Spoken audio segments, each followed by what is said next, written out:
20 ఏళ్ల తర్వాత వచ్చావురా, ఎంత మారిపోయింది ఇదంతా. అవునరా, 20 సంవత్సరాల తర్వాత ఇక్కడే కలుద్దాం అనుకున్నాం, ఇక్కడే కలిసాం. అరే మీ ఇద్దరు ఏం చేస్తున్నారు? ఏరా చక్రి మోహనం. 20 సంవత్సరాల తర్వాత కలుసుకునేందుకు చాలా హ్యాపీగా ఉందిరా, చాలా ఆనందంగా ఉంది. నేనా ప్లాస్టిక్ వ్యాపారం చేస్తున్నారా. అనుకున్నదే నిజమైనది, ఎదురైనది ఇలా ఇలా ఇదే. హో సూపర్ రా. నేనైతే నాకు ఇష్టమైన సింగింగ్ మ్యూజిక్ లో సెటిల్ అయిపోయారా బాగా. చాలా హ్యాపీగా ఉంటున్నారు ఇప్పుడు. ఎందుకు పుట్టిందో పుట్టింది, బుచ్చుక్కు పుట్టింది. బాబు దేవరలో పాటయ్యా, ధర్మం చేయండి అయ్యా. పాట నచ్చినట్టుంది.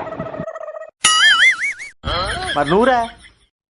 ఓ, మీ ఇద్దరి నుంచి దూరం అయిపోయాక విజయవాడలో గన్నా కోటేశ్వరరావు గారి పెద్ద షూ కంపెనీలో పార్ట్నర్ గా చేరారా?